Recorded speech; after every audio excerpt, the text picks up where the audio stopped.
অনেকে তালাক দেওয়ার পর কোর্টে গিয়ে বা সালিসের মাধ্যমে পুনরায় সংসার শুরু করেন। ইসলামের দৃষ্টিতে এটা জায়েজ আছে কিনা?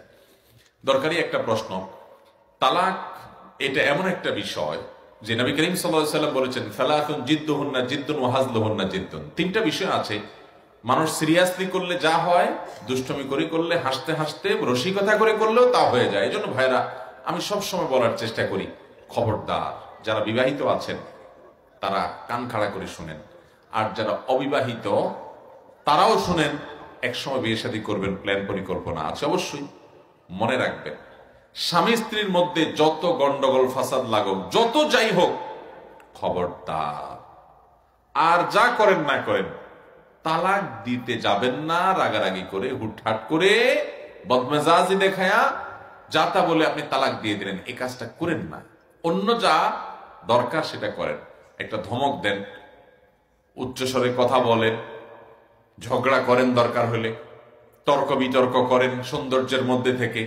নিজেকে নিয়ন্ত্রণ করতে পারতেছেন না, আপনি এত হট মেজাজি, এত বদমেজাজি, তো দরকার একটা ধাক্কা দেন, একটা চিমটি দেন, বেশি জোরে দিলে আপনার বিচার পরে করা যাবে। কিন্তু তালাক দিয়ে বসবেন না। তালাক যদি দিয়ে বসেন তাহলে পৃথিবীর সব, কিসের কোর্ট আর কিসের আপনার সালিশ, পৃথিবীর সব আলেম ওলামা মক্কামদের ইমাম সাহেবরা যদি হাজির হয় আর শরিয়ার দৃষ্টিতে তালাক হয়ে যায়, তো সে তালাক ফেরাবার ক্ষমতা কারোর। হ্যাঁ, যদি একটা তালাক দেন, একটা তালাক হয়, তাহলে সেক্ষেত্রে আবার ঘর করার সুযোগ থাকে। আবার এক তালাক 1 বছর আগে একবার দিছেন, আবার 6 মাস আগে আরেকটা মারছেন, এখন আবার আরেকটা মারছেন, তাহলে এবার আর কারোর ক্ষমতা নাই সেই সংসার টিকানো। কথা কি বুঝাতে পারছি? অনেক ছোট লোক স্বামী আছে, কথা হইলেই তালাকের কথা বলে। অনেক ছোট লোক বউ আছে, কথা হইলেই বলে তোমার সংসারে আর থাকবে না, গেলাম বাপের বাড়ি। আছে না নেই? আমি গত বছর মৌলভীবাজার এক মাহফিলে গেছিলাম, এলাকার চেয়ারম্যান সাহেব আমাকে বললেন, ভাই আমি চেয়ারম্যান হলাম মাত্র কয়েকদিন হলো, শপথ নিলাম কয়েকদিন হলো, এই কয়েকদিনের মধ্যে আমার ইউনিয়নে, ওনার সংখ্যাটা আমার এখন মনে পড়ছে না, 15টা না যেন 25টা বলেছেন যে শুধুমাত্র তালাকের বিচার আসছে আমার কাছে, আর বাকি আমার কাছে আসে না যেগুলো, সেগুলোর সংখ্যা তো আমি জানি না। এত ভয়াবহ অবস্থা। একই অবস্থা আপনার এলাকাতেও? প্রথম বিচার করছি তালাক। চিন্তা করেন, এই যে ইউনিয়নের চেয়ারম্যান সাহেব আমার ভাই, উনি বলতেছেন ওনার প্রথম বিচার, চেয়ারম্যান হওয়ার পরে প্রথম বিসমিল্লাহ করছে তালাক দিয়া। বলেন পরিস্থিতি কত খারাপ। অতএব ভাইরা আমার, খবরদার, বইয়ের কথায় আপনার অসহ্য, আপনি টিকতে পারছেন না, আর যা করেন হুটহাট করে তালাক দিয়েন না ভাই। তালাক যদি শরিয়াত দৃষ্টিকোণ থেকে হয়ে যায়, তো কোর্ট, আইন, আদালত, সালিশ, বিচার, এটা করে কখনো সংসার টিকানো যাবে। তালাক দিতে হলে ঠান্ডা মাথায় কোনো বিজ্ঞ আলেমের সাথে পরামর্শ করে, তারপর এমন ভাবে তালাক, যদি দিতেই হয় তাহলে এমন ভাবে তালাক দিবেন যে 10 বছরও চাইলে আবার যেন সংসার করা যায়। কারণ আমি ব্যক্তিগতভাবে আলেম হিসাবে বা মৌলবী হিসাবে আমি দেখেছি, আমার কাছে যত মানুষ তালাকের মাসআলা নিয়ে আসে, তাতে আমার মনে হয়েছে এদেশের বেশিরভাগ মানুষ হটমেজাজি হয়ে, রাগ হয়ে তালাক দেয় যে না, এই অমানুষের ঘর কোনো একা একা থাকা যায়, তবু অমানুষের সাথে থাকা যায় না। এরকম বহু লোক আছে। আমার অফিসে কয়দিন পর পরই আসে, গত সপ্তাহে আসছে, এমন কোনো দিন পাওয়া যায় না যে আসে না, হাতে পায়ে ধরে আসে, ভাই আমাদের মাসালাটা শুনেন। আমার অভিজ্ঞতা হলো, এই যে অমানুষ বলে যে অমানুষের সাথে ঘর করা সম্ভব না, আমার কাছে অফিসে এমনও বহু দম্পতি আসছে যে আমার সামনে ঠুসাঠুসি শুরু হয়ে যাওয়ার অবস্থা। আমি দাঁড়াইয়া কোন রকম হাতে পায়ে ধরে থামাইতে হয়েছে, ভাই এখানে মারামারি করে কিছু হলে তো আমার জেলে যাওয়া লাগবে, আরেক ফেসাদ হবে, একটু থামেন। বছর খানেক না, বছর 2 আগে আমার অফিসে এরকম এক দম্পতি আসছে, আর শুরু করছে ঝগড়াঝাটি করতে করতে, আমি থামাইতে পারি না, ওখানে যুদ্ধ লেগে যাওয়ার মতো অবস্থা। বহুত কষ্টে থামাইছি। ভাইরা আমার, এই মানুষটা যার সাথে এত দা কোমড়া সম্পর্ক, আমার অভিজ্ঞতা হলো তালাকের পর 2 মাস, 4 মাস, 6 মাস, 2-4 বছর গেলে এরপর এসে কান্দে, হুজুর ভুল হয়ে গেছিল, আরো বহু ঘাটের পানি খাইছি, এখন দেখি ওইটাই ভালো, আবার একসাথে থাকতে চাই, ছেলে মেয়েদের মুখের দিকে তাকায়, হুজুর আর বাঁচতে পারি না। তখন মাঝে মধ্যে তাদের এই আবেগ অনুভূতি দেখলে আমার নিজের চোখের পানি পড়ে। ইউরোপের কোন একটা দেশ থেকে একবার এক ভাই আসছেন, তার ওয়াইফকে এইভাবে, মানে জীবনে বহুবার তালাক মারছেন, তালাক তালাক মারতে মারতে 3টা না 3000 মারা শেষ।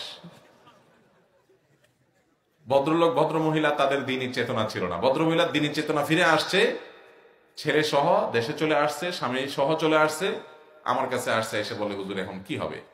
তাই বললাম সম্পর্ক তো নাই, শেষ বহু আগে, যে 10 বছরের সংসারে সে শত শতবার আপনারে তালাক মারে বসে আছে, বিয়ে কি মামার ভাইয়ের আবদার নাকি টিকে থাকবে? তো বহুত আগে শেষ। এটা মক্কার আরাম শরীফ ইমাম সাহেব আসলেও টিকাইতে পারবে না, শেষ। তখন ওই ভদ্রলোকের যে আকুতি, তার যে চোখের পানি, একটা ছেলে হয়েছে মাশাআল্লাহ ফুটফুট সুন্দর, ওই দৃশ্য দেখে আমারই খারাপ লাগে। ভাইরা আমার, করজোর করে বলি আল্লাহর ওয়াস্তে হুটহাট করে তালাক দিবেন কখনো না। এটা হট মেজাজের সাথে গরম হয়ে হুটহাট দিয়ে দেওয়ার জিনিস না। এই ডিসিশন ঠান্ডা মাথায় নিতে হবে, মনে রাখবেন তো ইনশাআল্লাহ। এখন কথা হলো যে তালাক দিয়ে দিলেন, অনেক এলাকাতে তালাক দেওয়ার পরে হুজুর নিয়ে আসে তওবা পড়ানোর জন্য, আসেনি? যদি কোনো হুজুরে তওবা পড়ায় আর তালাক ঠিক করে দেয়, তাহলে বুঝতে হবে ওইটা হুজুরের বিজনেস, ওইটা শরীয়তের মাসালা না, ওইটা হুজুরের কি বিজনেস। কারণ তালাক যদি হয়ে যায়, এটা হলো ছুরি মারার মতো। এটা কিসের মতো? হ্যাঁ, যেই তালাক দেওয়ার পর আবার ফেরত নেওয়া যায়, সেরকম তালাক দিবেন। তালাক হবে কয়টা? একটা, সুন্নাহ সম্মত তালাক। এই তালাক দিবেন, যদি দেওয়া লাগে, দেওয়ার পরে ছেড়ে দিবেন, সম্পর্ক এমনি অটোমেটিক শেষ হয়ে যাবে। 3 মাস পর আপনি চাইলে আরেক মেয়েকে বিয়ে করেন, উনি চাইলে অন্য ছেলের সাথে বিয়ে বসুক, ঠিক আছে। কিন্তু এরপরে যদি আপনাদের 10 বছর পরে মনে হয় আবার আমরা ঘর করব, সুযোগ আছে, টেনশন নাই। আপনি চাইলেন কথায় কথায় তালাক মারলেন, একসাথে কতগুলা মারলেন, আজকে মারলেন, কালকে মারলেন। এখন তো তালাক শুধুমাত্র বউকে মারে না, বউ সব ওর 14 গোষ্ঠী সহ তালাক দেয়। আর তালাক তো 3টা দেয় না। আমি এরকম বহু লোক অমানুষের কথা শুনছি যে একসাথে কয়েকশো তালাকের কথা বলে। আমি হাজার হাজার তালাক, বায়ান তালাক বলতে পারে না, বলে যে বেগুন তালাক। শরীয়ত বলে বায়ান তালাক, এ বানাইছে কি তালাক? এই বেগুন তালাক, কপি তালাক, সিম তালাক, এরকম কত তালাক দেয় আল্লাহ জানে। হ্যাঁ আমার, এটা হাস্যকর জিনিস না। আমি একটা গল্প বিভিন্ন সময় বলি। আমার এক উস্তাদ ছিলেন খুলনাতে, আমি খুলনা দারুল উলুমে যখন ইফতার পড়ি, তখন হুজুরের কাছে মাসআলা যদি তালাকের জিজ্ঞেস করতে আসে, ওইটা সরকারি কোন কর্মকর্তা না কোন ব্যবসায়ী আর কোন পয়সা এসব দেখতেন না। ওনার গদির নিচে একটা ব্যাত থাকতো, মোটা ব্যাত, ওইটা বাইর করে ধুমসে আগে পিটাইতেন। এরপর বলতেন মিয়া কামার পাওনা কিছু হইলে যে বউর উপরে ছুটো না, আগে পিটাই নিতেন। এরপর বলতেন যে এবার মাসালা বলো। শুরু করবো নাকি? আপনি শুরু করবেন কিনা আমি কেমনি বলবো। কিন্তু এটা ঠিক যে আমাদের এই চরিত্রটা পরিবর্তন করতে হবে। ভাইরা আমার, একটা সম্পর্ক অনেক দামি। একটা মেয়ে তার বাপ মাকে ফেলে রেখে, সংসার ফেলে রেখে, সবাইকে পর করে আপনার বাড়িতে আসে। ভাইরা আমার, আমরা আমাদের মেয়েদের এই অবদানটাকে ছোট করে দেখি, এটা ছোট করে দেখি। দেখেন, আপনাকে যদি আমি বলি আপনার সব ফেলে রেখে আসেন, আমার বাড়িতে আসেন, রান্না বাড়া করবেন, খাবেন ফ্রি, থাকবেন ফ্রি, কয়জন মানুষ যাবে বলেন? একটা মেয়ে তার সব কিছুকে ফেলে রেখে পর করে দিয়ে আপনার সংসারে আসে। ভুল হতে পারে, অন্যায় হতে পারে, বিচার আছে, সালিশ আছে, বসা আছে, বৈঠক আছে, মুরব্বীরা আছে, কিন্তু তাই বলে আপনি তাকে কথায় কথায় তালাকের কথা বলবেন, তার কথায় কথায় সম্পর্ক টানার কথা বলবেন? আমি বলি, কিছু বন্ধু আছে স্কুল কলেজে মাদ্রাসায় সব জায়গায় কথায় কথায় বলে কাটতি তোর সাথে, আছে না নাই? কিছু হইলেই বলে কি কাটতি। এগুলো ছোট লোক, এগুলো কি কথা কথা কিসের কাটতি রে ভাই? একসাথে থাকলে কত কিছু হবে, এত কাটতি কুটির কি আছে? সিরিয়াস কিছু হয়ে গেলে তখন বলো। তুমি সকাল বিকাল কাটতি দাও, আবার সকাল বিকাল মিশো, কেমন কথা? কত ভেড়া আমার, যেন তেন ভাবে তালাক দিতে যাব, সাবধান।